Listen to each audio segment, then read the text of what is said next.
ये हरे कृष्ण। तो हम लोग स्टडी कर रहे हैं श्री ईशोपनिषद। हम लोगों ने 8 मंत्र पूरे किए हैं, यानी कि हम लोगों ने अब तक ऑलमोस्ट 2 सेक्शन पूरे कर लिए हैं।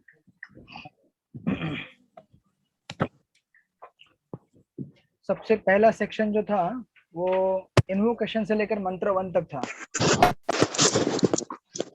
कि किस तरह से भगवान के साथ हम हार्मनी में रह सकते हैं,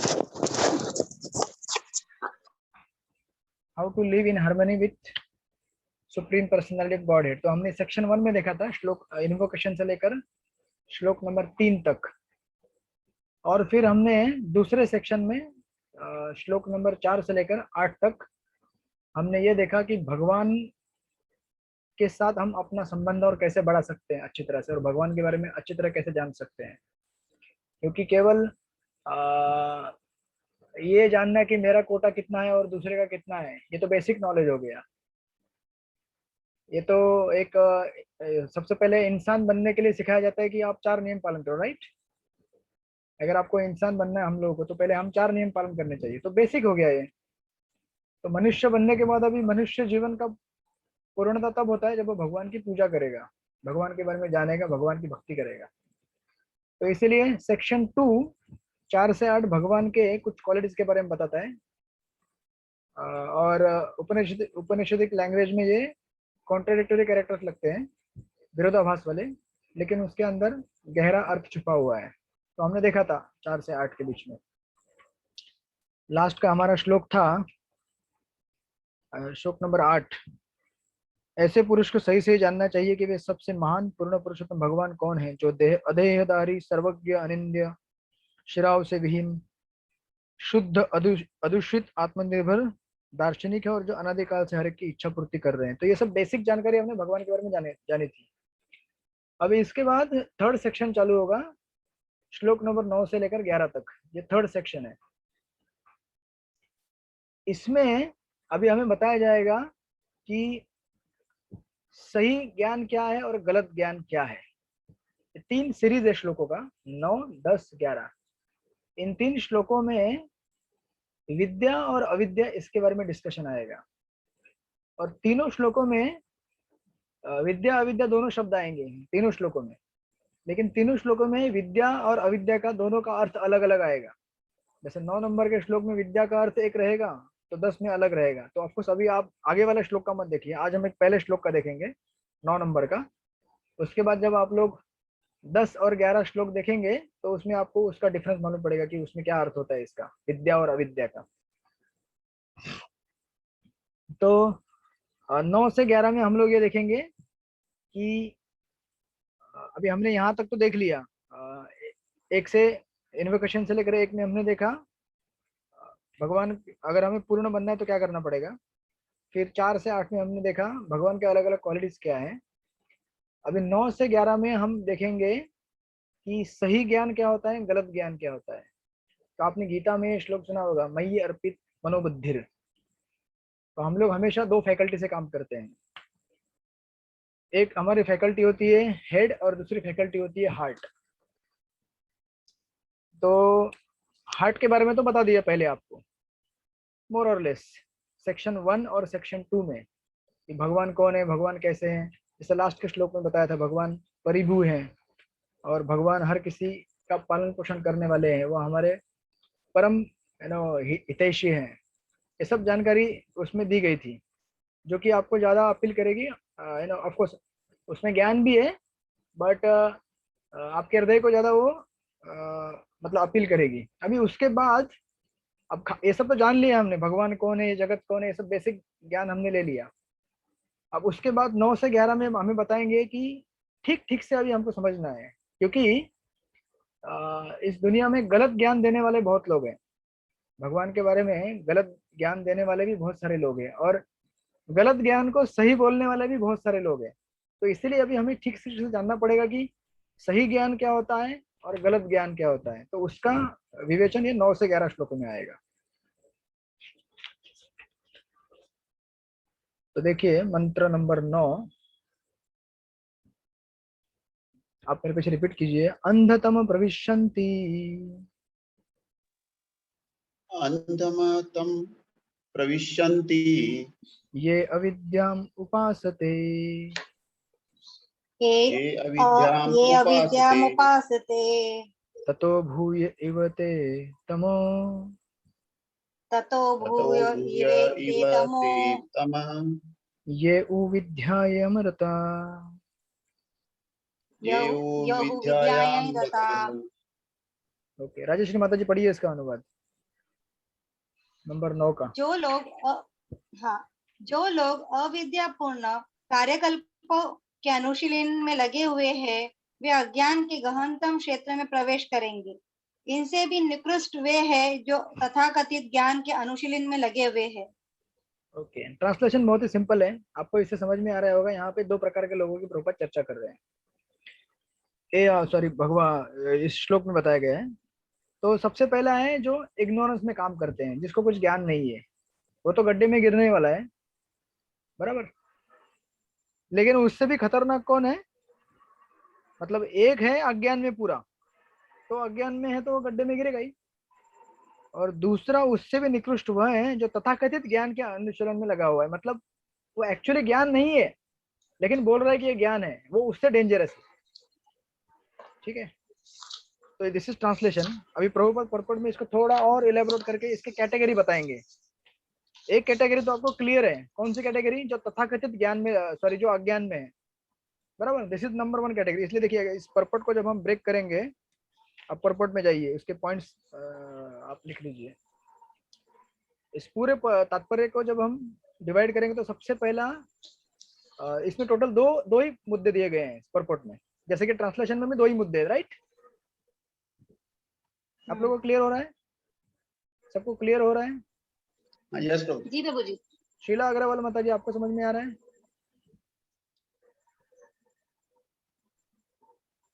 मैं वापस रिपीट करता हूँ, इस श्लोक में 2 लोगों की चर्चा की गई है। तो पहला व्यक्ति जो अज्ञान में है, जिसको मालूम नहीं है कि, से फॉर एग्जांपल कोरोना का एग्जांपल लेते हैं। अब ऐसे कुछ लोग समाज में हैं, बोलते कोरोना है ही नहीं। सुना है आपने कभी? सुना है कि नहीं सुना है? कुछ लोग ऐसे हैं, बोलते हैं कि कोरोना नाम की बीमारी है ही नहीं। ये सब ये सब क्या बोलते हैं उसको इंग्लिश में या हिंदी में, क्या बोलते हैं उसको? कॉन्स्पिरेसी है ये, षड्यंत्र है ये। अफवाह। अफवाह और षड्यंत्र है पैसा कमाने के षड्यंत्र। लिए। ये लोगों ने कुछ तो बना दिया और अभी बोल रहे वैक्सीन लगाओ, दवाई करो, ये करो, वो करो, पैसा कमाने के लिए नया खोल दिया बिजनेस, बराबर। तो ये ऐसे जो व्यक्ति हैं, जब उनको कोरोना हो जाएगा तो तकलीफ होगी उनको, बराबर। This is first category. और दूसरी कैटेगरी, Yes. अब ऐसे कैटेगरी के लोग हैं जो कोरोना को मान तो रहे हैं कोरोना है करके, लेकिन उसके इलाज के लिए जो दवाइयां है ना, वो अपने मन घड़ंग बना रहे हैं और बोल रहे कि देखो हमने दवाई बना दी। आप लोग समझ रहे हैं? तो हाँ यस।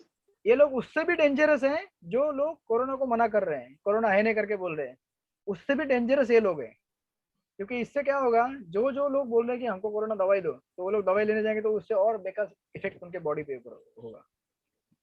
समझ में आ रहा है आप लोग को? थोड़ा थोड़ा ये 2 कैटेगरी के लोग यहाँ पे हैं। तो अब जब आप पर्पट को इस तात्पर्य को पूरे डिवाइड करेंगे तो 2 पॉइंट में डिवाइड करेंगे। सबसे पहला पॉइंट है, पहला पॉइंट जो पर्पट के पहले इसमें लिख लीजिए, इस मंत्र में विद्या तथा अविद्या का तुलनात्मक अध्ययन किया गया है। इसके ऊपर लिख लीजिए, इसके ऊपर हेडिंग गलत या फिर गलत, ऐसा स्लैश मार के लिखिएगा, गलत स्लैश करके या ऑब्लिक करके, या ऐसा भी लिख सकते हैं, गलत या दिशा भूल करने वाला, गलत या दिशा भूल करने वाला।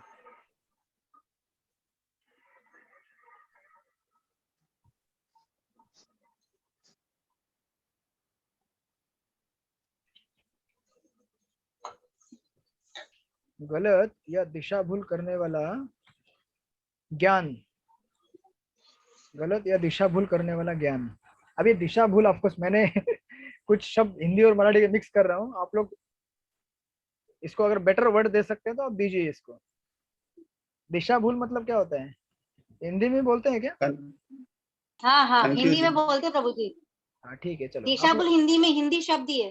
हाँ ठीक है, आप लोगों को समझ में आया, मतलब सबको समझ में आ गया। हाँ हाँ गलत या दिशा भूल करने वाला ज्ञान, उसको और ऑब्लिक मार के लिखिए तथा कथित ज्ञान, तथा कथित ज्ञान।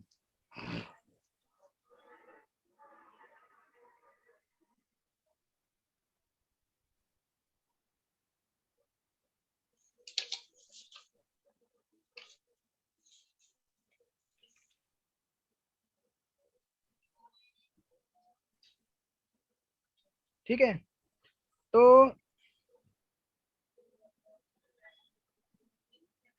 या फिर इसको और एक स्लैश मार के लिखिए। मैं ये सब टर्म क्यों बता रहा हूँ, क्योंकि बाद में समझाते समय आसान पड़ेगा आपको। इसको और एक स्लैश कीजिए ऑब्लिक, और लिख दीजिए अज्ञान। ये 3 नाम से जाना जाएगा ये पहला पॉइंट, या फिर सिंपली अज्ञान, सिंपल भाषा में।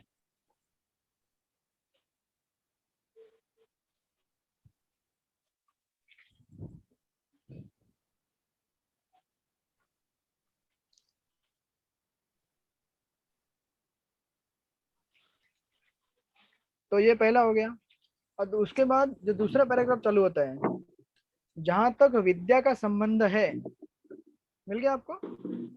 जहां तक यस विद्या का संबंध है, पहले मंत्र में स्पष्ट है कि भगवान प्रत्येक वस्तु के स्वामी हैं। इसको दीजिए आप पॉइंट नंबर 2, और उसको लिखिए, देखिए ठीक से लिखिए, क्योंकि पहला पॉइंट और दूसरा पॉइंट सेम लगेगा आपको, लेकिन अंतर है दोनों में। तथाकथित ज्ञान को, तथाकथित ज्ञान को, तथाकथित ज्ञान को असली ज्ञान मानने वाले लोग, तथाकथित ज्ञान को असली ज्ञान मानने वाले लोग।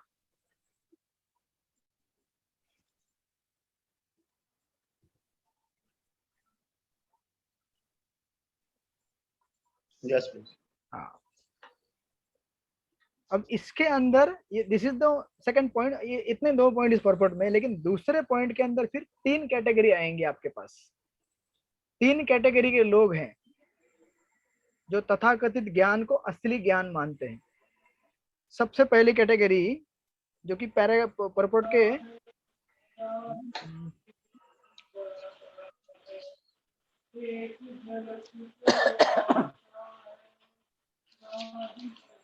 जो दूसरा पैराग्राफ है ना, मनुष्य के विभिन्न वर्ग है, कर्मी, ज्ञानी तथा योगी। इनमें से कर्मी वे हैं जो इंद्रिय तृप्ति के कार्य में व्यस्त रहे हैं। आधुनिक सभ्यता में प्राय, उसी पैराग्राफ से स्टार्ट कर दीजिए, पॉइंट नंबर 2.1, दूसरे पॉइंट का पहला पॉइंट, और वो है निरीश्वरवादी, सॉरी आधुनिक, आधुनिक निरीश्वरवादी शिक्षा, आधुनिक निरीश्वरवादी शिक्षा, आधुनिक निरीश्वर, निरीश्वर मतलब ईश्वर को न मानने वाले, आधुनिक निरीश्वरवादी शिक्षा। आज की शिक्षा कैसी है? निरीश्वरवादी है ना, भगवान को नहीं मानती Yes. है।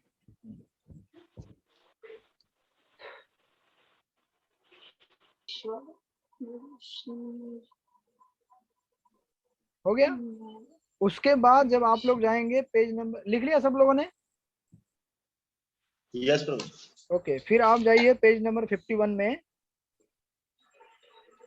51 में आपको एक पैराग्राफ दिखेगा, second paragraph, Bhagavad Gita 2.42 comma 7.15 के अनुसार भ्रांत सांसारिक शिक्षक, मिल गया? वेदवात रथा तथा माया Yes. अपरत, हाँ मिला? यस उसको दीजिए Yes, पॉइंट, प्रभु। हाँ उसको दीजिए 2.2, दूसरे मुद्दे का दूसरा पॉइंट। वेदवाद रता लोग, वेदवाद रत लोग। ये वेदवाद रत क्या है हम डिस्कस करेंगे जब इस पॉइंट पे आ जाएंगे। वेदवाद रत लोग वहां पे दिया हुआ है ऑलरेडी, वेदवाद रत।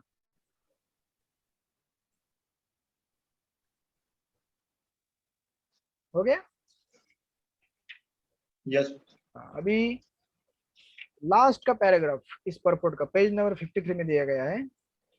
लास्ट का पैराग्राफ जिसके बिगिनिंग में लिखा हुआ है माया अपहृत ज्ञान श्रेणी के लोग, मिला? उसको उसको 2.3, माया Yes. माया अपहृत लोग, माया अपहृत लोग, वो क्या माया अपहृत है हम देखेंगे बाद में। वहां पे ऑलरेडी लिखा हुआ है माया अपहृत लोग।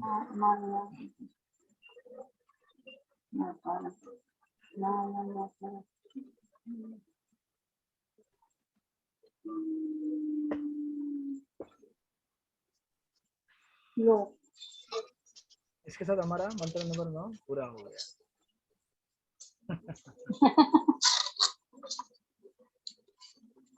शीला अग्रवाल माता जी, आपने लिख लिया? सारे पॉइंट्स लिख लिए? कुछ रह गया क्या? शीला माता जी। लिख लिया ना सारा पॉइंट्स? अगर कोई छूट गया है तो बाद में आपको राजेश्वरी माता जी बता देंगी, ठीक है? Okay, now let's discuss one by one जो हमने पॉइंट अभी डॉट किए हैं। प्रभुपाद के परपोर्ट्स इस तरह पढ़ने चाहिए हमें, ताकि हमको फिर डिवीजन और उसका सेक्शन मालूम पड़ता है और याद रखने के लिए आसान हो जाता है। कोई भी परपोर्ट उसको आप हेडिंग दीजिए, उसको डिवाइड कीजिए। क्योंकि प्रभुपाद के पास इतना टाइम नहीं था, इसलिए हमारे लिए वो सेवा छोड़ दी है प्रभुपाद ने।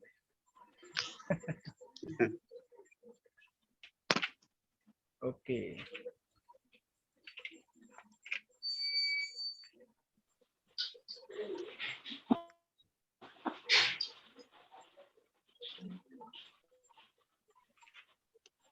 तो सबसे पहला पॉइंट, लेट्स कम बैक।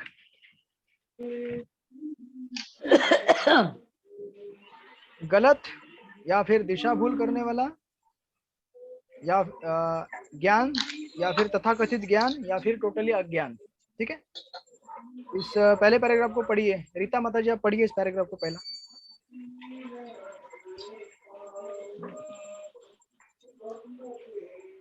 आपकी आवाज नहीं आ रही माता जी।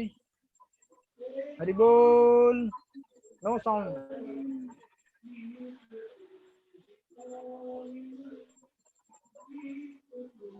आपका स्पीकर म्यूट है क्या है? अनम्यूट, म्यूट अनम्यूट ही है, लेकिन पता नहीं आपके इधर से आवाज क्यों नहीं आ रही है। अभी भी नहीं आ रही है आवाज। ठीक है, आपका ईयरफोन वगैरह चेक कीजिएगा, आपको बाद में मैं सेकंड पैराग्राफ पढ़ने के लिए दूंगा मौका। राजेश्वरी माता जी आपको आवाज आ रही है? हाँ पढ़िए। हाँ आ रही है प्रभु जी, पढ़िए। इस मंत्र में विद्या तथा अविद्या का तुलनात्मक अध्ययन किया गया है।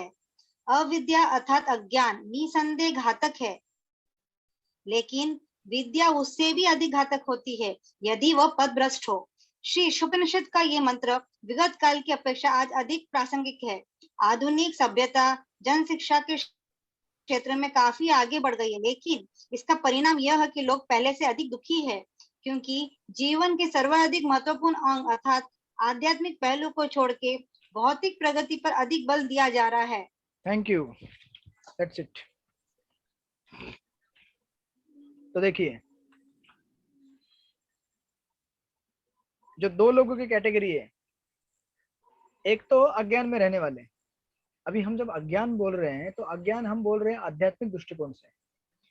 From spiritual point of view जो भी ज्ञान आज दिया जा रहा है, मतलब आज भौतिक जो एजुकेशन दिया जाता है ना आज के कॉलेजेस में, यूनिवर्सिटीज में, वो ज्ञान हमें क्या करता है? आध्यात्मिक ज्ञान नहीं देता है। हम कौन है, हमारी वास्तविक स्थिति क्या है, हमें दुख क्यों होते हैं, हम कहाँ से आए हैं, कहाँ जाना है, राइट। इसीलिए आज के जो एजुकेशन दिए जाने वाली जो मतलब आज का जो एजुकेशन है उसको अज्ञान कहा जाता है। हालांकि ज्ञान है वो, लेकिन क्या है वो? अज्ञान है। और इसीलिए देखिए मैंने आपको स्लैश करके लिखवाया है। सबसे पहला लिखवाया है कि गलत या फिर दिशा भूल करने वाला ज्ञान। ये ज्ञान तो है, लेकिन ये ज्ञान कैसा है? गलत ज्ञान है, ये सही ज्ञान नहीं है, या फिर ये हमारी दिशा भूल करने वाला ज्ञान है। हम सब लोगों को सुख पाने की इच्छा है, हम सबको अच्छा जीवन जीने की इच्छा है, लेकिन इसके एग्जैक्टली अपोजिट हो रहा है। जीवन अच्छा तो नहीं हो रहा है, लेकिन जो भी बचा कुचा जीवन है वो भी जल्दी खत्म हो रहा है, राइट। इसीलिए जब मैंने आपको लिखवाया था, क्या लिखवाया है? गलत या फिर दिशा भूल करने वाला ज्ञान। और ये तथाकथित ज्ञान भी है, क्योंकि ये एक्चुअली ज्ञान है ही नहीं ना। This is really not a knowledge. ये वास्तविक ज्ञान है ही नहीं, लेकिन लोग इसको क्या बोल रहे हैं, ज्ञान। I am a PhD, I am MSc, BSc, MTech, BTech, I am master of science, master of arts, commerce, so and so and so and so, बराबर। तो इस ये एक्चुअली ज्ञान है ना, लेकिन लोग बोल रहे हैं मैं ऐसा, इसलिए इसको बोल रहे हैं तथाकथित ज्ञान। या फिर अगर आध्यात्मिक दृष्टिकोण से देखा जाए तो कंप्लीटली अज्ञान ही है, ज्ञान थोड़ी ना है ये। अब देखिए, इसका मतलब ये बिल्कुल भी नहीं है कि आपकी कॉलेज की डिग्री, आपका इंजीनियरिंग का स्किल या फिर आपका अकाउंटिंग का स्किल ये सब बेकार है, ये नहीं बोल रहा हूँ मैं। और प्रभुपाद ने भी ये नहीं बोला है कि ये भौतिक एजुकेशन हमारे लिए काम का नहीं है। ये जहां तक शरीर निर्वाह करने के लिए जरूरी है, दैट्स ऑल राइट। बट जहां तक हमारे जीवन के मूल्यों का जो वर्णन आता है, उसकी बात आती है कि इंसान कैसे खुश रह सकता है, इंसान अपनी आयु कैसे बढ़ा सकता है, इंसान कैसे अपनी तरक्की कर सकता है, उस अगर मूल्यों को अगर चिंतन करें तो उन मामले में ये जो शिक्षा हमको मिला है, भौतिक एजुकेशन, ये क्या है, एक तरह से अज्ञान ही है। राइट विनोद प्रभु? यस प्रभु। नहीं तो आप बोलेंगे क्या प्रभु जी, आपके लिए क्या फर्क पड़ता है? हमारे लिए तो बहुत फर्क पड़ता है। हमारी डिग्री, हमारे कॉलेज, हमारे नौकरियां सब इम्पोर्टेंट है। तो यस, इम्पोर्टेंट है हमारे लिए, लेकिन स्पिरिचुअल पॉइंट ऑफ व्यू से देखा जाए तो ये असली ज्ञान नहीं है। और देखिए प्रभुपाद इसलिए परपोर्ट में क्या लिख रहे हैं, प्रभुपाद लिख रहे हैं कि ईशोपनिषद का यह मंत्र विगत काल की अपेक्षा आज अधिक प्रासंगिक है। क्यों प्रासंगिक है, क्यों इम्पोर्टेंट है? आधुनिक सभ्यता जन शिक्षा के क्षेत्र में काफी आगे बढ़ गई है। बढ़ गई है?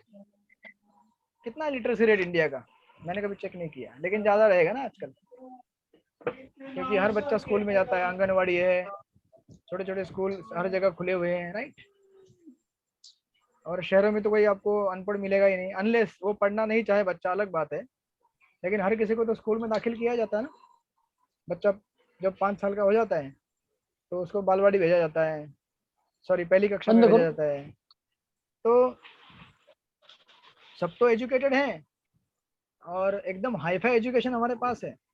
इवन भारत में भी आज एकदम एडवांस एजुकेशन मिलता है सारे क्षेत्रों में, मेडिकल हो या फिर इंजीनियरिंग हो या फिर फिलोसॉफी हो, हर जगह हमको एजुकेशन मिल रहा है। लेकिन देखिए प्रभुपाद क्या लिखते हैं, आधुनिक सभ्यता जन शिक्षा के क्षेत्र में काफी आगे बढ़ गई, लेकिन इसका परिणाम यह है कि लोग पहले से अधिक दुखी हैं।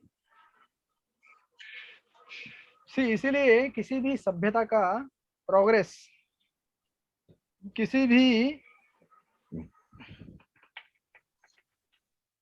कंट्री का, जैसे हम लोग चेक करते हैं ना, जैसे मैंने सुना था पिछली बार कि हर देश अपना GDP कैलकुलेट करता है। राइट? GDP, बराबर ना? लेकिन एक कंट्री है भूटान, वो लोग GDP कैलकुलेट नहीं करते। वो कैसे वो क्या कैलकुलेट करते पता है? वो देखते हैं कि हमारे देश में कितने लोग सुखी हैं, उसके हिसाब से फिर वो कंट्री का प्रोग्रेस बताते हैं कि हमारी कंट्री इतना प्रोग्रेस की है।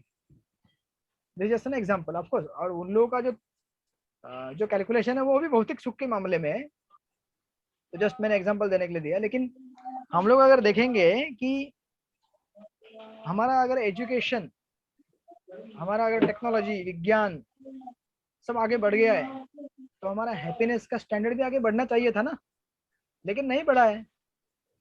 ये सीधा सीधा क्या दिखाता है कि हम एक्चुअली जो वास्तविक ज्ञान है उसको ले नहीं रहे। वास्तविक ज्ञान क्या है? प्रभुपाद लिखते हैं आगे, क्योंकि जीवन के सर्वाधिक महत्वपूर्ण अंग अर्थात आध्यात्मिक पहलू को छोड़कर भौतिक प्रगति पर अधिक बल दिया जा रहा है। क्योंकि इसेंशियली हम लोग स्पिरिचुअल हैं, कोई भी भौतिक चीज हमें संतुष्ट नहीं कर सकती। राइट? और भौतिक वस्तु हम कितने भी प्राप्त करें, लेकिन उसको पाने की अभिलाषा कभी खत्म होती नहीं है। तो हमारी जितनी भी विकृतियां हैं, काम, क्रोध, लोभ, मोह, ये कभी संतुष्ट होते ही नहीं है भौतिक जगत में देखा जाए तो। कितना भी चीज आप पा ले, लेकिन हमेशा इच्छा है कि और मिले और मिले और मिले, यानी कि उसका एंड पॉइंट कहीं है ही नहीं, क्योंकि वो फुलफिल हुआ ही नहीं एक्चुअली देखा जाए तो। अगर आप संतुष्ट हो गए होते किसी चीज से, तो फिर उस चीज को अधिक मांगने की क्या जरूरत है? बराबर ना? तो इसीलिए देखिए, अगर इवन आज अगर आप हिसाब लगाएंगे, मतलब आज के इवन मॉडर्न सोसाइटी का, जयदत्त महाराज का एक कोटेशन है। जयदत्त महाराज कहते हैं कि आज के नौजवान इस दुनिया में बहुत दुखी है। क्यों दुखी है? दो कारणों की वजह से। कहते हैं कि they are not following their elders. कहते हैं कि वो अपने एल्डर मतलब क्या कहते हैं उसको आप? वयस्क, बुजुर्गों बुजुर्ग, बुजुर्ग बुजुर्गों की नहीं सुनते हैं घर में। आपके घर में कितने बच्चे हैं जो आपकी सुनते नहीं है? है ऐसे कोई बच्चे घर में आपके सुनते नहीं हो? अपने मन में जो आता है वही करते हैं। इसीलिए वो लोग क्या होते हैं? दुखी होते हैं जीवन में। लेकिन आप अगर दूसरा स्टेटमेंट देखेंगे महाराज का, पूरा कॉन्ट्रास्ट करके बता रहे हैं कि ये कैटेगरी के लोग हैं जो दुखी होते हैं, और दूसरी कैटेगरी जो अपने बुजुर्गों की बात सुनते हैं वो भी इस दुनिया में दुखी है। ऐसा क्यों कह रहे हैं महाराज? जो सुनते नहीं है वो भी दुखी हो रहे हैं, और जो नहीं सुनते हैं, सॉरी, जो सुनते हैं वो भी दुखी नहीं सुनते वो तो दुखी हो ही रहे हैं, लेकिन जो सुन रहे हैं अपने बुजुर्गों का, वो भी दुखी हो रहे हैं। एक्चुअली जयदत्त महाराज बोलते हैं कि समझो घर के बुजुर्ग बोलेंगे, अरे बेटा सुबह सुबह उठ के भगवान को प्रणाम करना चाहिए। तो आपको सभी भगवान भी, भगवान कौन से भगवान, वो अलग डिस्कशन है यहाँ पे। जितने भी भारत में आज धार्मिक लोग हैं उनके लिए भगवान मतलब क्या है?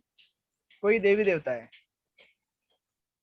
हाँ, ऐसा हो सकता है किसी किसी घर में पूर्ण पुरुषोत्तम भगवान विष्णु की पूजा होती है, लेकिन फिर भी उनका उद्देश्य क्या है जीवन का? भौतिक भोग प्राप्त करना। यानी कि बेसिकली ये लोग कौन से लेवल में? कर्मकांड के लेवल पे हैं कि बेटा भगवान को प्रणाम करो, पैसा मिलेगा, बहुत सारा धन दौलत मिलेगा, अच्छी नौकरी मिलेगी, ये मिलेगा, वो मिलेगा, ये मिलेगा, वो मिलेगा, बस मिलेगा मिलेगा मिलेगा। अब भौतिक चीजें ऐसी हैं कि उनको अगर हम जितना भी सेवन करें उनसे तृप्ति कभी आती नहीं है, उल्टा उसके विपरीत उससे हमें दुख मिलते हैं। बराबर, ये हम सब लोगों ने एक्सपीरियंस किया लाइफ में। लेकिन फिर भी हम लोग यहाँ पे क्लेरिफाई ये करना चाहते हैं कि जितना नेसेसिटी है उतना लीजिए आप, तो हमें उतना इस्तेमाल करना ही पड़ता है। लेकिन जब हम उसके ऊपर ही आश्रित हो जाते हैं कि यही चीज मेरे को सुखी बनाएगी, यही चीज मुझे जीवन में सब कुछ देगी, then that's the beginning of distress. क्योंकि फिर उसको पाने के लिए, कमाने के लिए कष्ट करना पड़ता है ना। अब जब आप ऐसी चीज कमाएंगे ऐसी चीज को प्राप्त करेंगे जो आपको कोई संतुष्ट करने वाला है ही नहीं, लेकिन एक आशा और उम्मीद में कि ये चीज मुझे संतुष्ट करेगी, ये चीज मुझे संतुष्ट करेगी, उसके पीछे पड़े हुए हैं, तो ये तो हम हमसे भूल हो रही है ना।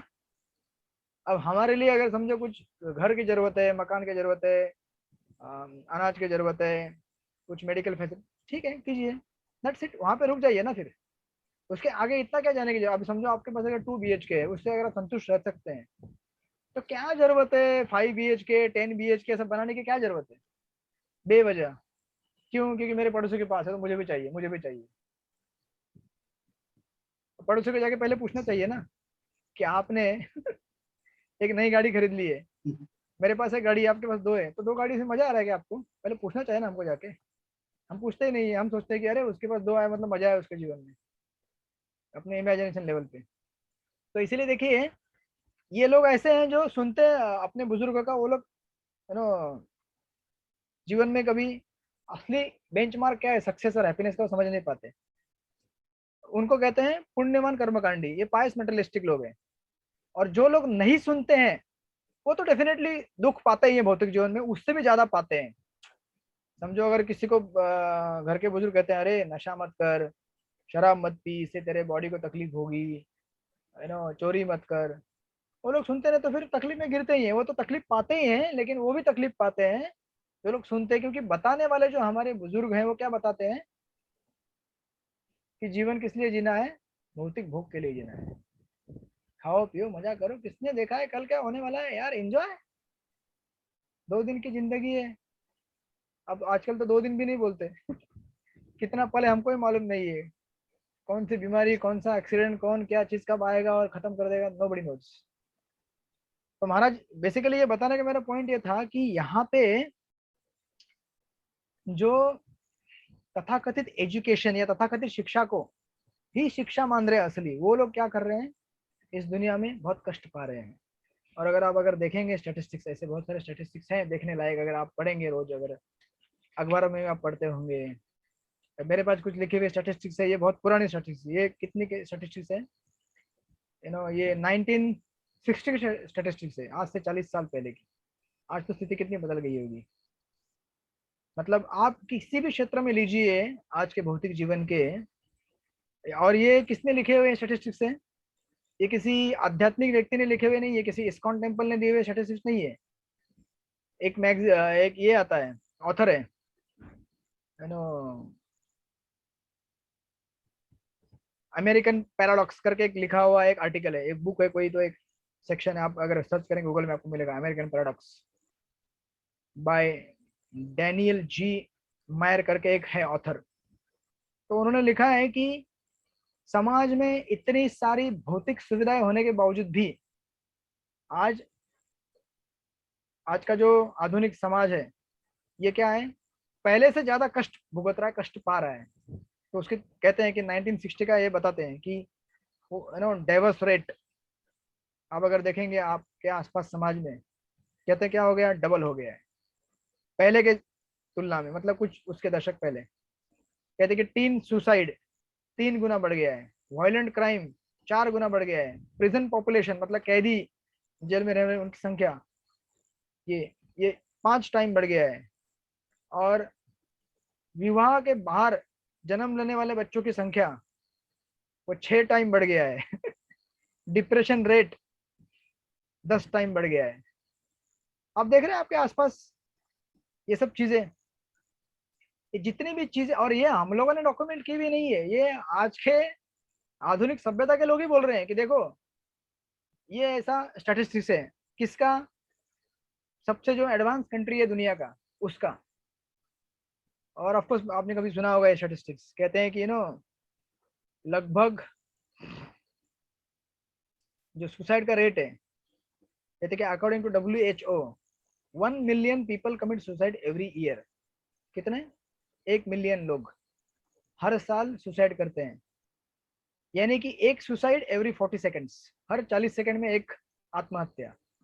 उसके हिसाब से अगर देखा जाए, हमारा जैसे क्लास चालू हुआ है तब से अभी तक कितने सुसाइड हो गए आप कैलकुलेट कीजिए।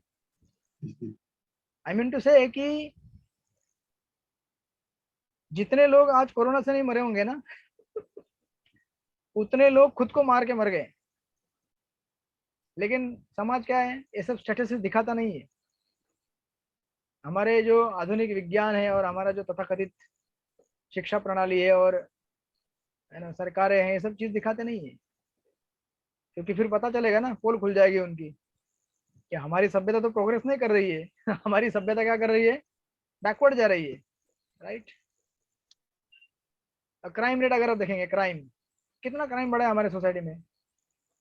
1 मिनट के लिए भी अगर बाइक छोड़ दिया तो ताला लगा के जाना पड़ता है उसको, एक साइकिल भी छोड़ दिया तो ताला लगा के जाना पड़ता है, राइट।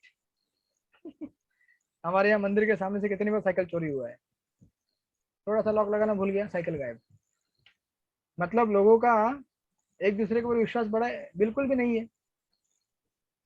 और अगर आप देखेंगे चिल्ड्रंस बॉर्न आउटसाइड मैरिज, जो विवाह संबंध के बाह्य पैदा होने, आपको भारत में अभी भी स्थिति काफी बेहतर है तुलना की जाए तो पाश्चात्य देशों की। लेकिन पाश्चात्य देशों में ये एकदम आम बात है, ये सब क्राइम, डिवोर्स, सुसाइड, शादी के बाह्य बच्चों का पैदा होना। और सोचिए ऐसा समाज जहाँ पे बहुत सारे बच्चे जो विवाह बाह्य संबंध से जन्म लेते हैं, ऐसे बच्चों को साइकोलॉजिकल अपब्रिंगिंग जो रहता है बहुत पुअर रहता है। ऐसे बच्चे आगे जाके क्या हो जाते हैं, क्योंकि उनको इमोशनल फुलफिलमेंट नहीं मिलती है फर्स्ट ऑफ ऑल, और कई मामले में फाइनेंशियल सिक्योरिटी भी नहीं रहती है। तो ऐसे बच्चे आगे जाके क्या करते हैं, क्रिमिनल बन जाते हैं। इसलिए तो गीता में प्रथम अध्याय में अर्जुन कहते हैं कि अगर समाज में स्त्री की अगर स्त्री का अगर सतीत्व नष्ट हो गया ना, तो ऐसे बच्चे पैदा हो जाएंगे जो समाज को नारकीय बना देंगे, वर्ण संकर, आपने गीता में सुना होगा। क्योंकि ऐसे बच्चों को साइकोलॉजिकल अपब्रिंगिंग बहुत पुअर रहता है।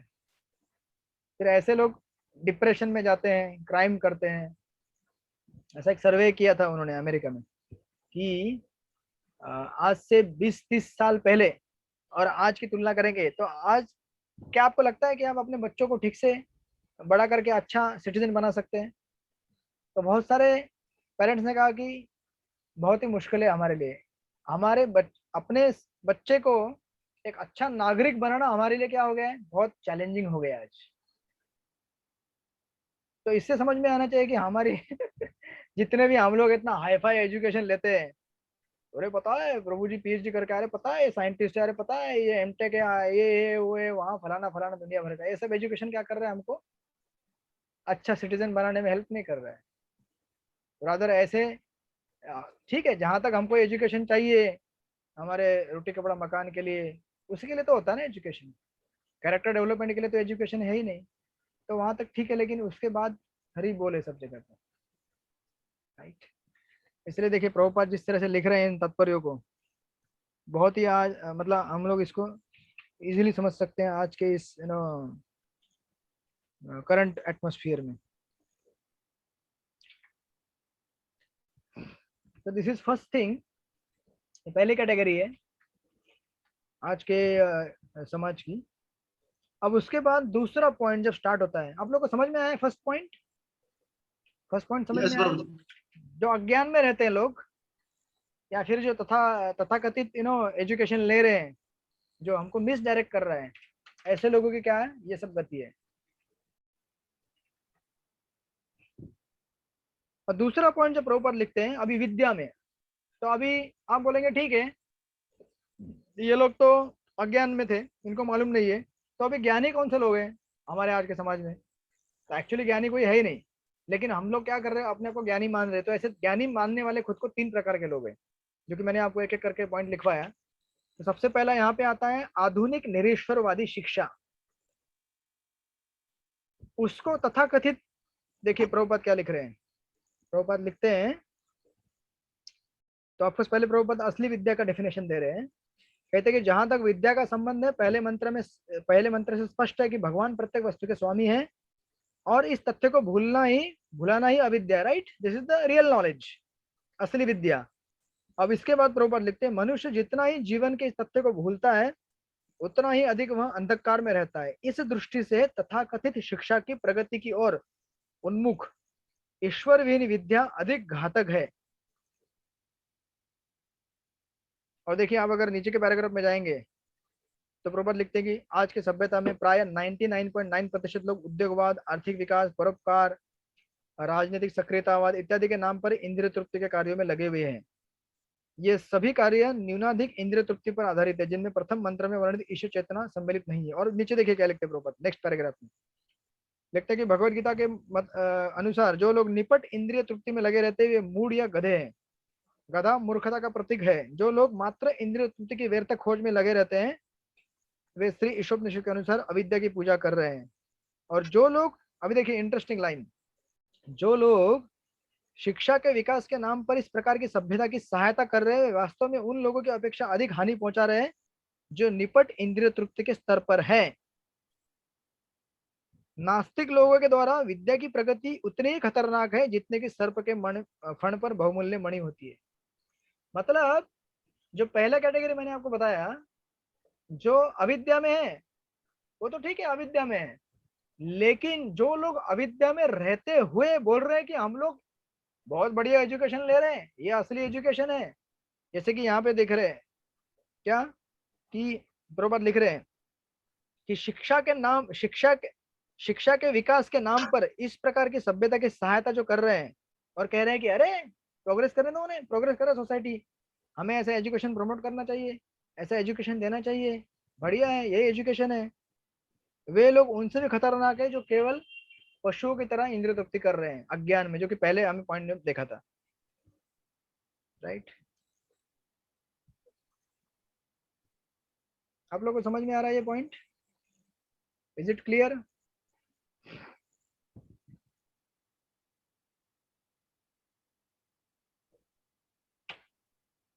किसी का कोई प्रश्न अभी तक? Anybody has any question?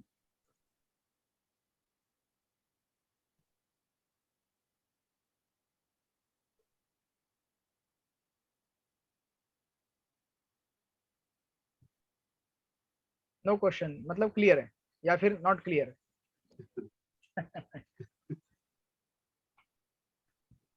सबको क्लियर है? क्लियर है तो हाथ ऊपर कीजिए, यस प्रभु। हाथ ऊपर करके दिखाइए कांग्रेस का। Okay okay, thank you so much. अभी देखिए प्रभुपाद इसमें एक इंटरेस्टिंग चीज लिखते हैं, ऊपर वाले पैराग्राफ में आप पढ़ेंगे तो दिखेगा, या फिर आगे भी पढ़ेंगे तो दिखेगा आपको। इसी पर्पट को जब आगे पढ़ते हैं, एक तो सांप का तुलना किया गया है, मतलब सांप तो पहले डेंजरस रहता ही है, लेकिन सांप के ऊपर अगर कोई मणि रख दिया जाए तो और भी खतरनाक वो जो मणि है वो क्या बन जाता है? डेंजरस बन जाता है। मणि से विभूषित सर्प मणिविहीन सर्प से अधिक घातक होता है। और हरिभक्ति सुबोधोय में ईश्वर विहीन लोगों द्वारा शिक्षा की उन्नति की तुलना शव के श्रृंगार से की गई है। यानी कि एक्चुअली देखा जाए तो डेड बॉडी को अभी श्रृंगार करके कुछ फायदा है क्या? नहीं ना। ऑफकोर्स वो कर्मकांडीय रिचुअल्स वगैरह वो ठीक है, हम लोग उसको रेफ्यूट नहीं कर रहे हैं, लेकिन डेड बॉडी को समझो ठीक है, बेसिक जो भी है उसको मतलब फूल माला चढ़ाना या फिर कफन पहनाना, दैट्स ऑल राइट। लेकिन अभी उसको अगर आप सेंट बिंट मारना चालू कर देंगे, सेंट मारेंगे उसके ऊपर यू नो बैलून बैलून लगाएंगे तो क्या फायदा है उसका? डेड बॉडी को डेकोरेट करके कुछ फायदा है क्या? नहीं है ना। उसी तरह से प्रभुपाद यहाँ पे लिखते हैं कि भारत में अनेक अन्य देशों के ही समान कुछ लोग शोक संतप्त संबंधियों को प्रसन्न करने के लिए शव को सजाकर शव यात्रा निकालने की प्रथा का अनुकरण करते हैं। राइट। इसी प्रकार आधुनिक सभ्यता के कार्यकलाप भौतिक अस्तित्व द्वारा निरंतर दिए जाने वाले दुखों को ढकने के लिए पैबंद लगाने के समान है। यानी कि भौतिक जगत में दुख तो बहुत है, लेकिन हम क्या सोचते हैं, प्रभु जी क्या हुआ, दुख हुआ तो देखो मेरा घर कितना अच्छा है, यू नो सर्दी में गर्मी होती है और गर्मी में सर्दी लगती है अंदर, कितना अच्छा घर बनाया मैंने, बनाया ना, राइट। या फिर मेरे घर में यू नो गर्मी है तो फिर उसके लिए फ्रिज है, एसी है, या फिर अगर ठंडी है तो फिर हीटर है। तो हम लोग सोच रहे हैं कि हमने क्या कर दिया, प्रोग्रेस कर लिया क्या, छोटी सी तकलीफ दूर करके। लेकिन अल्टीमेटली जब तक हमारे सामने जन्म मृत्यु जरा व्याधि ये सब दुख हैं, तब तक हमने कोई प्रोग्रेस किया नहीं है। केवल हम लोग क्या कर रहे हैं, छोटी छोटी चीजों को यहाँ वहां बना के क्या कर रहे हैं, उन दुखों को ढकने का कोशिश कर रहे हैं। ऐसे सभी कार्य इंद्रिय तृप्ति को लक्ष्य बनाकर किए जाते हैं, लेकिन इंद्रिय तृप्ति के ऊपर आपको आगे फिर प्रभुपाद क्या कर रहे हैं, उसको सोल्यूशन दे रहे हैं। लेकिन द पॉइंट यहाँ पे ये बताया जा रहा है मेन कि हम लोग क्या करते हैं, ये जो सो कॉल्ड एजुकेशन है उसी को हम असली एजुकेशन मान रहे हैं, उससे हम लोग क्या हो रहे हैं, दिन ब दिन दुख में फंसते जा रहे हैं। जैसे देखिए आपने ये सुना होगा कई बार कि प्रभुपद परपोट में, भगवद गीता के परपोट में भी लिखते हैं 7.15 परपोट में लिखते हैं कि इस दुनिया में हम लोगों ने बहुत सारी जो हमारी जिम्मेदारी है ना, वो एक्चुअली हमारी जिम्मेदारी नहीं, लेकिन हमने बना ली है। प्रॉपर लिखते हैं सेल्फ क्रिएटेड ड्यूटीज। आपकी ड्यूटी नहीं है लेकिन हमने बना दी, नहीं नहीं ये मेरी ड्यूटी है। प्रॉपर लिखते हैं कि यू नो हमें अपने शरीर का ध्यान रखना चाहिए, सब कुछ करना चाहिए, दैट्स ऑल राइट। लेकिन कितना, जहाँ तक जरूरी है, जहाँ तक आवश्यक है उतना। लेकिन हम क्या सोचते हैं, नहीं मुझे प्रसाद लेना है ना, तो समझो अगर कुछ खाना है तो खाने के लिए टेबल ही होना चाहिए। तो खाने के लिए टेबल जरूरी है कि खाना जरूरी है, बताइए आप। इंसान को लगता है कि जब तक मैं टेबल पे बैठ के नहीं खाऊंगा मतलब मजा नहीं है, राइट। तो अब वो टेबल बनाने के लिए एक अलग से प्रोजेक्ट चालू हो गया, उसके लिए लकड़ा लेके आओ, कारपेंटर को बुलाओ, फलाना फलाना चीज अरेंज करो। सही है कि नहीं?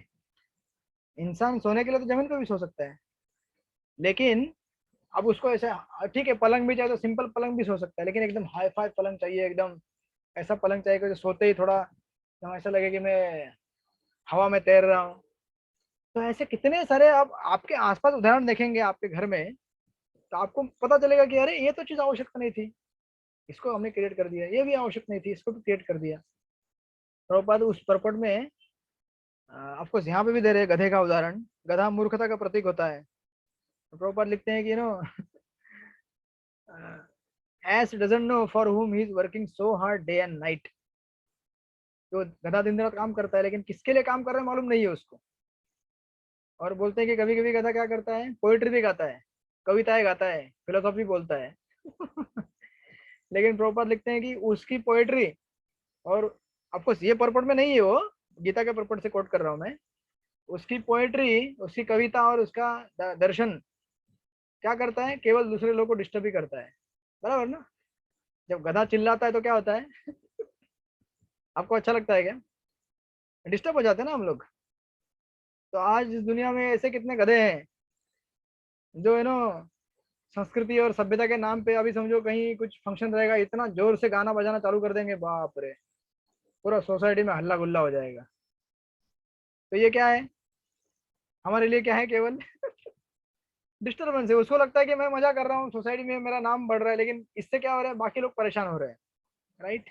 प्रॉपर लिखते हैं कि ऐसे लोग बोलते हैं कि हमारे पास टाइम नहीं है। अगर हम उनको किसी सत्संग में बुलाएंगे ना, अरे आ जाओ सत्संग कार्यक्रम में बैठो, थोड़ा झूम में ज्वाइन हो जाओ ऑनलाइन, बोलेंगे नहीं, टाइम नहीं है हमारे पास।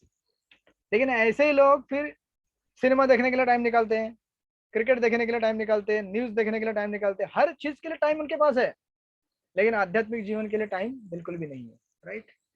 और प्रभुपाद कितना क्लासिक वो परपोर्ट लिखते हैं कि ऐसे लोग इतना कष्ट करके काम करते हैं कि कभी कभी रात भर सोने का टाइम भी नहीं मिलता है।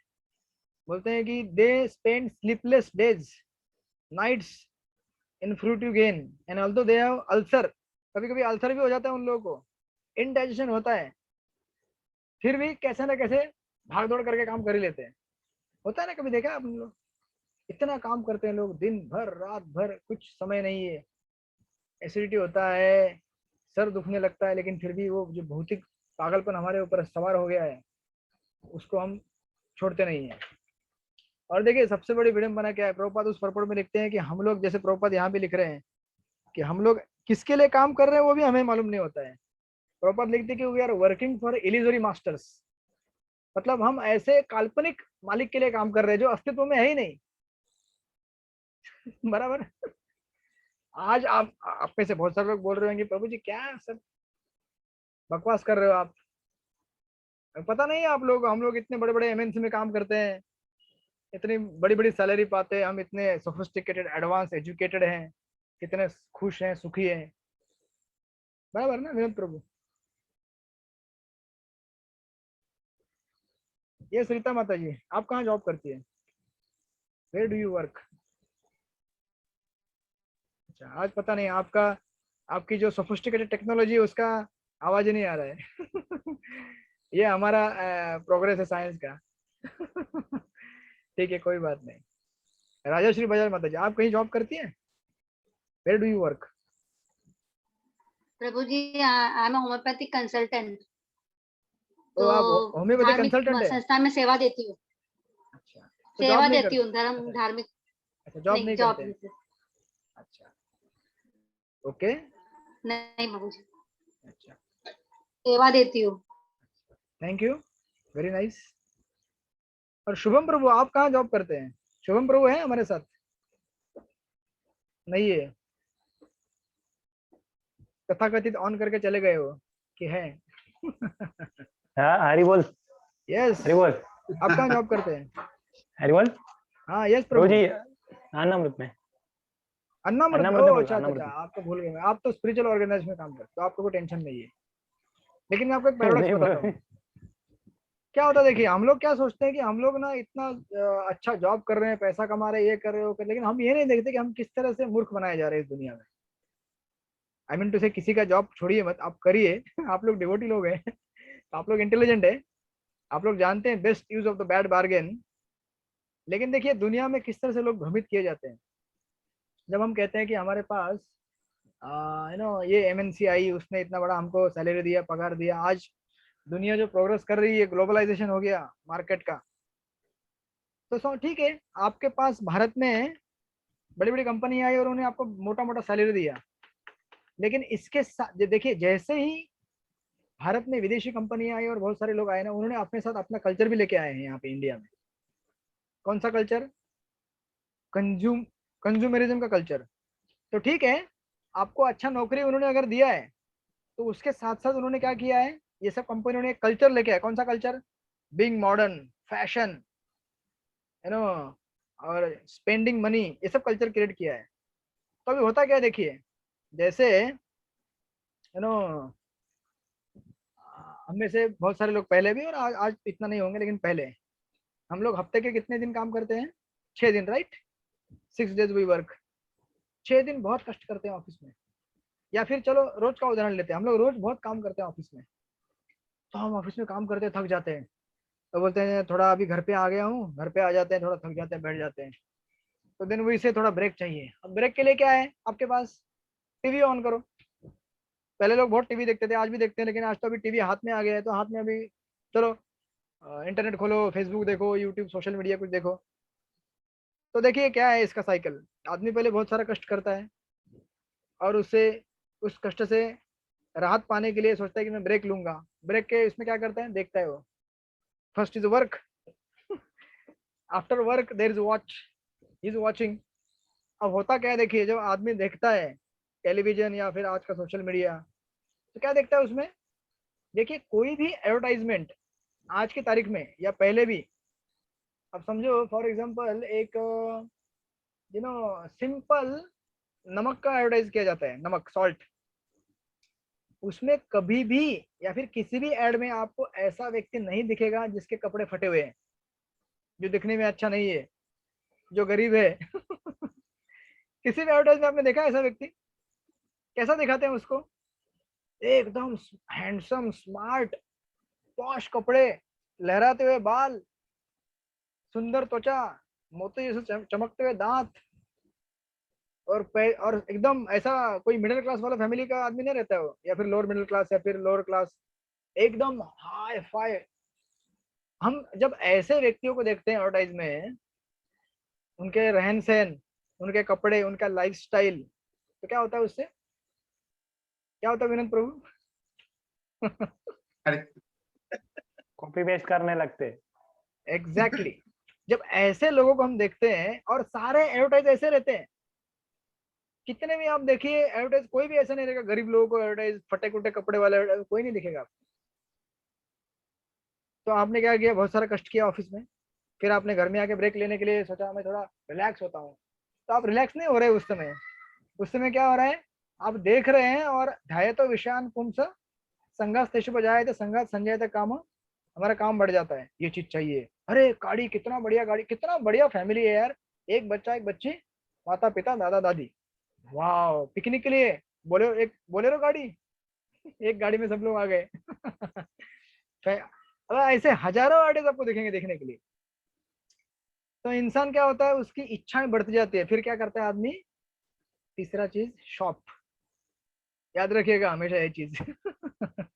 आदमी पहले वर्क करता है, वर्क के बाद वॉच करता है, वॉच के बाद क्या बोलता है? अभी ये सब इच्छाएं बढ़ गई ना, अंदर घुस गया पूरा सेंस ऑब्जेक्ट्स, नाउ शॉप, हमें शॉपिंग करना है। शॉपिंग करने के लिए कहाँ जाएगा? आजकल शॉपिंग करने के लिए क्या है? सुपर मार्केट है ना, ऑनलाइन। मॉल है बड़े बड़े। अब पहले के जमाने में मुझे याद है, समझो मेरे को घर में कभी माँ बोलती थी कि जाओ बेटा सामान लेके आओ दुकान से, तो हम लोग क्या करते थे? घर में पहले लिस्ट बनाते थे, एक पेपर पे लिस्ट बनाते थे, हमारा डायरी रहता था कि आज नमक इतना चाहिए, सिंगदाना इतना चाहिए, चावल इतना चाहिए, गेहूं, साबुन, तेल, सब लिस्ट रहता था रेडी, इतना इतना किलो और इतने ये आइटम। दुकान में जाने का, अंकल को बोले अंकल ये लो लिस्ट, और बैठने का या कहीं घूम के आने का, तब तक अंकल पूरा रेडी करके रखते थे, सामान ले लो फिर घर चले जाओ। अभी क्या होता है? सुपर मॉल में जाओ, तो अभी हाँ ठीक है, अभी मॉल में आ गए, अभी बैठो, अब देखो क्या क्या देखना है। अब इतना देखने से इतना इच्छा बढ़ जाता है इंसान का। लेने के लिए गया था 2 साबुन, लेकिन क्या लेके आता है घर पे? क्या क्या लेके आता है आपको ही पता है। आप सब लोग शॉपिंग करने गए मार्केट में, जाते हैं हम लोग एक छोटा सा चीज लेने के लिए, लेके आते पूरा एक गोनी भर के, थैली भर के। क्योंकि सेंस, ये सब स्ट्रेटेजी है। किसका स्ट्रेटेजी है? आपके आधुनिक एमएनसी का, मल्टीनेशनल कंपनीज यहाँ पे आके आपको बहुत सारा पगार तो दिया, लेकिन पगार देने के बाद तो पैसा वापस कैसे लेने का, इसके लिए भी अरेंजमेंट कर दिया। पैसा देते हैं एक हाथ से, दूसरे हाथ से पैसा लेके जाते हैं। बराबर है कि नहीं? अभी अगर हमको यस सर। साल में अगर 2 जोड़ी 3 जोड़ी कपड़े से हो सकता था, तो आज कितने जोड़ी कपड़े खरीदते हैं हम लोग? कितनी साड़ियां हैं आपके पास बताइए रीता माता जी? ठीक है, आपकी आवाज नहीं आ रही है। राजश्री माता जी, कितनी साड़ियां हैं आपके पास? How many saris you have? Sir Prabhu ji गिनी नहीं, बहुत है। हाँ, क्यों बहुत बहुत है, सारी बहुत साड़ियां है। क्यों है? अनगिनत। जबकि हाँ, गिनती भी नहीं है कितने। नहीं। गिनती भी नहीं गिनती है। भी नहीं है कि कितने हैं। हाँ, गिनती भी नहीं, गिनती करी नहीं है। जबकि हमको मालूम है कि, है ना, कितनी साड़ियां लगेंगी हमको साल में पहनने के लिए? 5 6 7 8 9 10, राइट? हम लोग ब्रह्मचारी को यहाँ पे 6 महीने में एक जोड़ी मिलता है, मतलब धोती कुर्ता का एक पेयर मिलता है। तो कई बार तो वो एक पेयर मेरे लिए 2 2 साल भी चल जाता है। तो पिछले कई 1 2 3 साल में जो आया था वो ऐसे रखा हुआ है लॉकर में। फिर बाद में बोलना पड़ेगा कि अरे भाई, इसी से हो रहा है, आगे मनाने की जरूरत नहीं है। क्योंकि आपको हमारे लिए कलर तो एक ही है, लेकिन आप लोग बोलेंगे प्रभु जी हम लोग थोड़ी रोज कर एक ही सेम कलर पहन सकते हैं। हमको तो आज ये बॉर्डर वाला साड़ी चाहिए, ये बॉर्डर वाला धोती, ऐसा उत्तरी, वैसा कपड़ा, ये वो फलाना फलाना। बट मेरा पॉइंट कहने का ये था, कोई बात नहीं, जितनी साड़ियाँ हैं कृष्ण के प्रसन्नता के लिए आप पहनी है, तो आप लोग सब तो डिवोटी है, तो आप लोग इसको अच्छी तरह इस्तेमाल करेंगे। लेकिन ये जो कल्चर है कंज्यूमरिज्म का, कि आप पहले पैसा कमाओ, फिर घर में आ जाओ, रिलैक्स हो जाओ, देखो, फिर स्पेंड करो। और स्पेंड करने के बाद समझो अगर आप किसी मॉल में जाते हैं, और मॉल में समझो आपको इतना भारी बैग हो गया, उठाने के लिए कुछ है नहीं, तो क्या करते हैं आपको? क्या ट्रॉली देते हैं ना वो लोग, फ्री वाला ट्रॉली आता है ना, अरे अरे आपके लिए, हाँ इसमें रखो, ये आराम से आपको लेके जाएगा। अब बोले पैसा नहीं है मेरे पास, पैसा खत्म है, कोई बात नहीं, क्रेडिट कार्ड ले लो। अब आपके सारे बैंक्स क्या करते हैं? देते हैं ना क्रेडिट कार्ड, फ्री में क्रेडिट कार्ड, फ्री में उल्लू बनाया जाता है हम लोगों को, राइट? तो of course devotee can use it better way. But मेरे कहने का तात्पर्य ये था कि हमारी जो सभ्यता है, हम लोग सोच रहे हैं कि हम इतना एडवांस हो रहे हैं, लेकिन हम एडवांस नहीं हो रहे हैं। एडवांस तो हो सकते हैं अगर सतर्क रहेंगे तो, लेकिन इस तरह से हमको क्या किया जा रहा है? उल्लू बनाया जा रहा है। जैसे देखिए, एक एग्जांपल दिया था चैतन्य चंद्र प्रभु ने, पूना में एक चश्मे का दुकान खोला था एक डिवोटी ने, एकदम हाईफाई एरिया में, आईटी वाले एरिया में। चश्मे का दुकान, वो उसमें एक चश्मे का कीमत रखा 1500 रुपया। तो उन्होंने कहा कि ये सेम चश्मा अगर थोड़ा बाहर जाएंगे तो 500 रुपये मिल जाएगा, लेकिन यहाँ पे कितने में मिलेगा? 1500 रुपये में। क्यों भाई? स्टैंडर्ड है, ये एरिया का रेट है, ये हमारा संस्कृति है, यहाँ पे इतने में बेचना पड़ेगा, नहीं तो फिर लोग मेरे को बोलेंगे अरे पागल हो गया क्या, ये चश्मा बेकार है, मतलब जितना ज्यादा पैसा रहेगा उतना अच्छा रहेगा वो। ऐसा लोग, जैसे मैं लास्ट टाइम, मुझे याद है मैं किधर गया था, मैं जयपुर गया था। तो माय गॉड, बाद में मुझे पता चला, ये परपोर्ट मुझे बाद में स्ट्राइक हुआ। जिस रिक्शा वाला हमको घुमा रहा था ना जयपुर, हमने उसको हायर किया, मैंने बोला कि ठीक है हमको थोड़ा जयपुर घुमाओ, यहाँ पे कोई है जयपुर वाला? ऑफेंड फील मत करना जयपुर से, जयपुर सिटी अच्छी है। अच्छा, आप रीता माता जी, और फ्रॉम जयपुर? अच्छा अच्छा, ठीक है ठीक है, आपकी भावनाएं समझ गई। अच्छा, तो क्या हुआ था, मैं वहां पे गया था, तो हमने वो रिक्शा वाले को हायर किया, उसने हमको घुमाया। सबसे पहले हमको कहाँ लेके गया पता है वो? ऐसे जगह पे लेके गया, बोला कि देखो यहाँ पे ना राजस्थान का कल्चर और आर्ट दिखाते हैं। तो जो साड़ियाँ बनती है ना, मतलब क्या बोलते हैं उसको, हैंडलूम वगैरह कुछ रहता है वो, ऐसा स्टैंप मार के वगैरह, उसने बोला देखो ये क्या आर्ट टेक्नोलॉजी है, देखो देखो। फिर दरवाजा खोला, बोला अंदर जाओ अभी आप। अंदर गए हम लोग, बोला क्या है यहाँ पे? तो यहाँ पे भी साड़ियाँ हैं। तो फिर उसने दिखाना चालू कर दिया, ये साड़ी, ऐसी साड़ी, वैसी साड़ी। अब जो व्यक्ति ब्रह्मचारी है वो भी 4 साड़ी खरीद लिया उसने। तो मैंने टोटल 4 साड़ी, मैं सोचा चलो एक मम्मी के लिए एक साड़ी खरीदता हूँ, जयपुर आया हूँ, इतना लंबा आया हूँ, तो एक साड़ी खरीद लिया। फिर सोचा अरे भाभी के लिए कितने साल से मुझे लिया ही नहीं कभी, चलो एक भाभी के लिए लेता हूँ। फिर सोचा अरे दूसरी भाभी भी है, वो बोलेगी लेके नहीं आया, फिर बड़ी के लिए लेके आया, छोटे के लिए, चलो उसके लिए ले लेते हैं। फिर सिस्टर भी है तो सिस्टर के लिए ले लिया। गया था जयपुर में दर्शन करने के लिए, राधा, है ना, गोपीनाथ के राधा गोविंद जी। गोविंद जी के, लेकिन कहाँ घुसा दिया उसने, और कहाँ इतना बड़ा माहौल में खड़ा कर दिया कि कुछ पता ही नहीं चला, इतना बेविल्डरमेंट हो गया वहां पे। ये चीज खरीदा, वो चीज खरीदा, बाद में बाहर निकल गए। शाम हो गया, हम सोचने लगे अरे यार हम लोग तो कुछ अलग चीज के लिए आए थे, आज कितना पैसा बचा है, कुछ पैसा तो बचा ही नहीं, कुछ सब खर्च हो गया। ये आधुनिक सभ्यता होती है जो आपको बिल्डर करती है। आपको लगता है कि आप एडवांस होते जा रहे हैं, लेकिन जितने भी हम लोगों ने सब बनाए हुए हैं आज के सभ्यताएं हैं, ये हमको क्या कर रही है, बैकवर्ड लेके जा रही है। तो of course just to fast forward, इस पर्पट में प्रभुपाद एसेंशियली ये चीज देखिए आगे इसलिए प्रभुपाद लिखते हैं कि ऐसे सभी कार्य इंद्रिय तृप्ति को लक्ष्य बनाकर किए जाते हैं, लेकिन इंद्रियों के ऊपर मन है और मन के ऊपर बुद्धि है और बुद्धि के ऊपर आत्मा है। इस तरह असली शिक्षा का उद्देश्य आत्म साक्षात्कार अर्थात आत्मा के आध्यात्मिक गुणों की अनुभूति करना होना है। कोई भी शिक्षा जो ऐसी अनुभूति को प्राप्त नहीं करवा पाती अविद्या मानी जानी चाहिए। ऐसे अविद्या के प्लवन का अर्थ अज्ञान के गहन गर्त में जाना होता है। तो इस तरह से ऐसी शिक्षा को हम लोग सही की शिक्षा मान के क्या हो रहे हैं, अंधकार में घुसते जा रहे हैं, घुसते जा रहे हैं, घुसते जा रहे हैं। तो इसलिए देखिए इवन एज अ डिवोटी हम सब लोग अगर भक्तों के संग में ठीक से नहीं रहेंगे ना, तो हम पूरी तरह लुट जाएंगे। आपका जितना पैसा है ना, इवन मेटेरियली स्पीकिंग, पैसा ठीक ठीक से बचाना और सही जगह पे लगाना, ये भी क्या है, एक कला होती है। अब भक्तों के संग में रहते तो पूरा खर्च हो जाएगा, कहाँ खर्च हो जाएगा मालूम भी नहीं पड़ेगा। अरे ये पिकनिक में उतारा, यहाँ पे पार्टी हो गई, ये हो गया, वो हो गया, फलाना फलाना। इसीलिए डिवोटी के संग में रहते तो हमें एटलीस्ट मालूम पड़ता है कि पैसा कैसे खर्च करना चाहिए, इतने मेहनत से कमाया चीज है, ये कहाँ इन्वेस्ट करना चाहिए, कहाँ नहीं करना चाहिए। बट भौतिकवादी व्यक्तियों के लिए ये भी संभव नहीं है। जो कमाते हैं खो बैठते हैं तुरंत। तो ऑफकोर्स हमें हमेशा सावधान रहना चाहिए, भक्तों के संग में रहना चाहिए और अपने आप को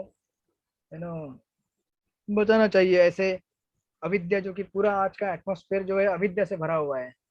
और जितने भी ज्ञान देने वाले लोग हैं वो भौतिकवादी व्यक्ति है, और हम सोचते हैं कि अरे इतना बड़ा एजुकेटेड, कितना बड़ा अच्छा आदमी, लेकिन उसका जो शिक्षा है वो किसके ऊपर आधारित है, आहार निद्रा भय मैथुन, उसी के ऊपर आधारित है।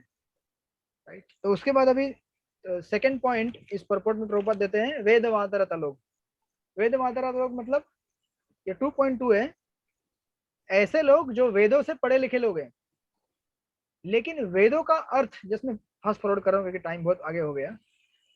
ऐसे लोग क्या करते हैं, वेदों को मानते हैं, लेकिन वेदों का लक्ष्य क्या मानते हैं, केवल स्वर्ग की प्राप्ति करना। तो ये भी क्या हो गया है, असली ज्ञान नहीं है ना। आप सब लोग मेरे साथ हैं कि चले गए प्रसाद के लिए? अरे हाँ, देर प्रभु ऑल जी। With me. अच्छा, आप लोग प्रसाद चालू कर सकते, कोई बात प्रभु नहीं। जी है। अगर देर हो रही तो प्रसाद ले सकते हैं। तो जितने भी कर्मकांडी लोग हैं जो बोलते हैं कि वेदों का अर्थ क्या है, अरे अच्छे अच्छे यज्ञ करो, कर्मकांड करो, स्वर्ग में चले जाओ। ये भी लोग क्या है, एक तरह से मतलब जो ज्ञान है, असली ज्ञान, उसको ठीक ठीक से नहीं समझ पा रहे हैं। क्योंकि वेदों का तो लक्ष्य क्या है, भगवान की प्राप्ति करना, भगवत धाम को जाना। राइट। वेदों का लक्ष्य यह नहीं कि केवल हम अच्छा पुण्य कर्म करें और स्वर्ग में जाए। अरे स्वर्ग में भी जाओगे तो क्षणे पुण्य मृत्यु को विशंति, आपने सुना होगा गीता के 15वें 8वें या 8वें अध्याय, किसी अध्याय में लिखा हुआ है, भूल गया ऐसे रेफरेंस, बट ये श्लोक वहां पे सुना होगा आपने, क्षीणे पुण्य मृत्यु लोक विशंति। कि आपका जो पुण्य वो क्षीण हो जाता है, तब आप वापस आपको यहाँ आना पड़ता है पृथ्वी पे। और यहाँ आने के बाद वही है कार्यक्रम, फिर वापस जॉब करो, वही घर गृहस्थी बनाओ, ऊपर जाओ, इन्वेस्ट करो, मतलब स्पेंड करो, फिर नीचे आओ, फिर ये चक्र चलता ही रहता है जन्म मृत्यु का। तो इसलिए उन लोगों को भी क्या कहा गया है, बेवकूफ कहा गया है एक तरह से।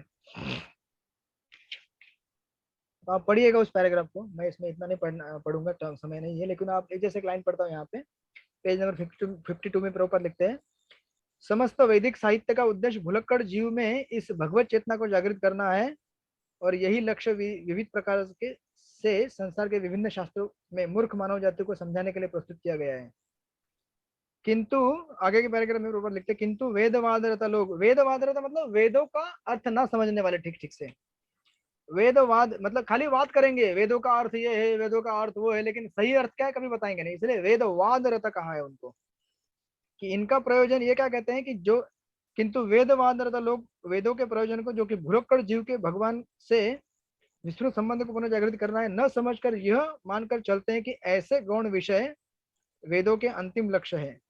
यथा इंद्रियों की तृप्ति के लिए स्वर्गिक आनंद की प्राप्ति है, यही काम वासना सर्वप्रथम भौतिक बंधन का कारण बनती है। तो ऑफकोर्स आप लोगों को समझ में आया ये वेद वादरता? Is it clear? हाँ। Okay, now last point, last paragraph, बीच के आप पढ़िएगा उसके पर्पस को। माया अपरत लोग, तीसरा 2.3। तो माया अपरत लोग मतलब कौन? जिसका ज्ञान माया ने छीन लिया है। माया यानी कि माया, अपरहत यानी कि अपहरण करना, जिनके ज्ञान को या फिर जिनको माया ने अपहरण कर लिया है उसको बोलते हैं माया अपहरत। तो ये माया अपहरत लोग कौन है? बेसिकली मायावादी लोग हैं। देखिए प्रभुपाद इतना क्रिस्टल क्लियर और स्टैंडर्ड फिलोसफी देते हैं कि आपके जीवन में कभी एक एटम भर भी कंफ्यूजन नहीं रहेगा। कितना क्लियर किया देखो सिस्टमेटिकली।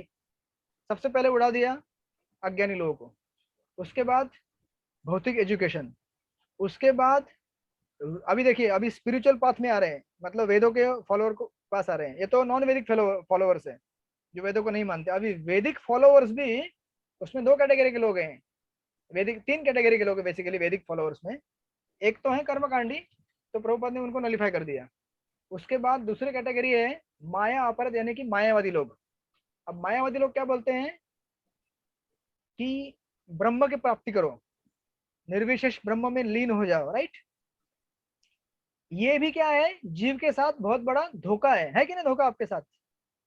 अगर समझो राजर्षि बजाज माता जी, आप अगर ब्रह्म में एक हो जाएंगे तो फिर इतनी साड़ियां कैसे पहनेंगे?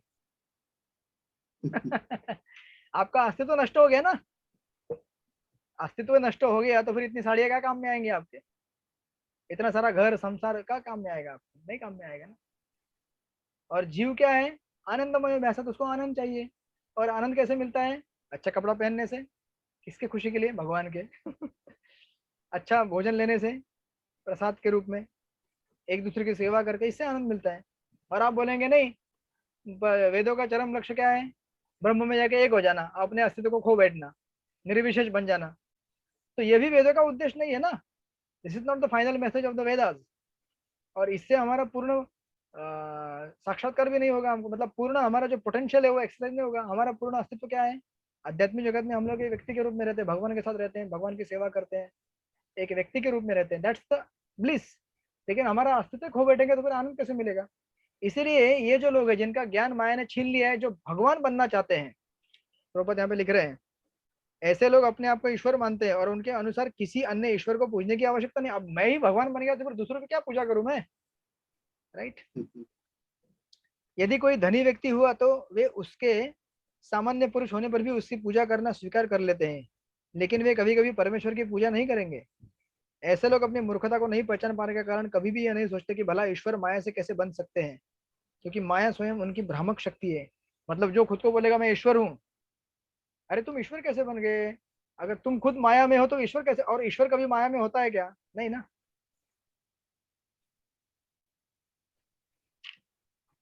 तो इस तरह से प्रभुपाद लास्ट एक लाइन लिखते हैं यहाँ पे, ऐसे लोग कहते हैं कि ईश्वर सर्वशक्तिमान है, लेकिन वे यह नहीं सोचते कि यदि ईश्वर सर्वशक्तिमान है तो माया से उनके परास्त होने की कोई संभावना नहीं है।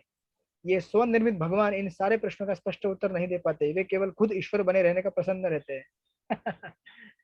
कहते हैं कि ये सब मायावादी लोगों का नाम स्टार्ट होता है आनंद से। सुना होगा आपने, ये आनंद, फलाना फलाना आनंद, वो आनंद। और इनके नाम के साथ और इनके जीवन के साथ क्या होता है? उनका आनंद भी एंड हो जाता है। यानी कि आनंद केवल उनके नाम में रहता है। सुना होगा आपने, बहुत सारे मायावादी लोगों के नाम आनंद से स्टार्ट होते हैं, एंड होते हैं। लेकिन जैसे ही जीवन समाप्त हो गया तो भगवत धाम की प्राप्ति होने वाली है नहीं, और भगवान का अपराध किया इसलिए अच्छा भौतिक जीवन भी नहीं मिलता है। ये लोग भ्रष्ट हो जाते हैं, राइट? तो इस तरह से प्रभुपाद ने इस परपट में, इसके बारे में और हम पढ़ेंगे आगे माया अपरत। लेकिन these are the three broad categories. Just to summarise, आज हमने इस परपट में देखा कि जैसे प्रभुपाद शुरू में ट्रांसलेशन में कह रहे हैं कि जो लोग अविद्यापूर्ण कार्यकलापों के अनुशीलन में लगे रहते हैं वे अज्ञान के गंतव्य क्षेत्र में प्रवेश करेंगे। यानी कि अज्ञान में जो रहने वाले लोग हैं, जो आज के एजुकेशन को एजुकेशन मानते हैं, सॉरी आज के एजुकेशन में लगे हुए सोच रहे हैं कि हाँ इससे मेरा भला होगा, अच्छा होगा, लेकिन अज्ञान में वो तो गड्ढे में गिरेंगे, लेकिन दूसरी कैटेगरी इनसे भी निकृष्ट वे हैं जो तथाकथित ज्ञान के अनुशीलन में लगे हुए हैं, यानी कि भौतिकवादी एजुकेशन नंबर 1। नंबर 2, वेदों को फॉलो करने वाले लोग लेकिन वेदों का सही से तात्पर्य नहीं समझते, वो सोचते हैं कि स्वर्ग में जाना ही सब कुछ सिद्धि है। और तीसरी, मायावादी लोग जिनका ज्ञान माया ने छीन लिया है, खुद को भगवान मान रहे हैं और सोच रहे हैं कि हम लोग क्या कर रहे हैं। देखिए सबसे बड़ी विडंबना क्या है, ये लास्ट के 3 कैटेगरी के लोगों की, भौतिकवादी एजुकेशन लेने वाले लोग सोचते हैं कि हम बहुत बड़ा एजुकेशन ले रहे हैं, हम बहुत उन्नत है, लेकिन उन्नत नहीं है वो लोग। और वेदों को फॉलो करने वाले वो भी सोच रहे हैं कि अरे मैं कितना प्रोग्रेस कर रहा हूँ, ये सब भौतिकवादी लोगों से ज्यादा प्रोग्रेस किया हूँ मैंने, मैं स्वर्ग में जा रहा हूँ। अरे बेवकूफ, स्वर्ग में जाना ये कोई बड़ी बात नहीं है। स्वर्ग में जाने के बाद अगर वहां इटरनली रहने को मिले तो ना, स्वर्ग से नीचे आना पड़ता है, फिर वापस वही चक्र, जन्म मृत्यु जरा व्याधि। और इससे तीसरा कैटेगरी हाईएस्ट मायावादी, वो सोच रहे कि मैं इन दोनों से भी बढ़कर हूँ। ये आज का तथाकथित शिक्षित व्यक्ति बकवास, ये कर्मकांडी बकवास, मैं ब्रह्म की प्राप्ति कर रहा हूँ, मैं निर्विशेष बनने जा रहा हूँ। लेकिन वो क्या हो रहा है, इससे भी खतरनाक एक्चुअली देखा जाए ना तो कर्मकांडी से ज्यादा खतरनाक कौन है, मायावादी है। क्योंकि मायावादी को कभी ये समझा नहीं जा सकता कि तू भगवान, मतलब देखिए कर्मकांडी व्यक्ति को कम से कम ये समझाया जा सकता है कि बाबा तू भगवान की पूजा कर, भगवान ईश्वर है, स्वर्ग के परे जा। लेकिन जो मायावादी है उसको क्या समझाएंगे आप, जो खुद को भगवान मानता है। जस्ट इमेजिन जो खुद को भगवान मान रहा है उसको क्या समझाएंगे कि भगवान आगे है तेरे, भगवान को मान, नहीं समझा सकते ना उसको। तो एक तरह से देखा जाए तो in one sense better are materialistic people and better are कर्मकांडी पीपल देन द मायावादी। तो ऑफकोर्स ये ऐसे 3 कैटेगरीज है 9वें मंत्र में। हम फिर देखेंगे अगले मंगलवार को 10वां मंत्र इसमें, और आगे बढ़ाएंगे डिस्कशन ईशोपनिषद में। विद्या अविद्या का और एक डेफिनेशन वहां पे आएगा। तो thank you so much. I hope कि आप लोगों को समझ में आया, नहीं समझ में आया किसी का कुछ प्रश्न है, एनीबॉडी हैज एनी क्वेश्चंस? हरे कृष्णा प्रभु जी। पहला कर्मकांडी, दूसरा मायावादी और तीसरा कौन सा बोले प्रभु जी? पहला आधुनिक शिक्षा लेने वाला व्यक्ति, यानी कि हाँ पहला आधुनिक शिक्षा वाला व्यक्ति, मॉडर्न एजुकेशन लेने वाला। मॉडर्न एजुकेशन कैसा होता है, नास्तिकवादी है ना मॉडर्न एजुकेशन, भगवान को नहीं मानता है तो भी, लेकिन सोचता है कि मैं प्रगति कर रहा हूँ, मैं एकदम ना एडवांस हो रहा हूँ। This is first. सेकेंड कर्मकांडी, तीसरा मायावादी। अच्छा, और किसी का कुछ प्रश्न है? हरे कृष्ण। प्रभु जी भाई एग्जाम कब रहेगी? एग्जाम करेंगे प्रभु जी, अगले आने चलिए। वाले शनिवार को कर देंगे। एक साथ 3 मंत्र, 7, 8, हाँ 7, 8, 9, 10 4 मंत्रों के ऊपर एक साथ एग्जाम।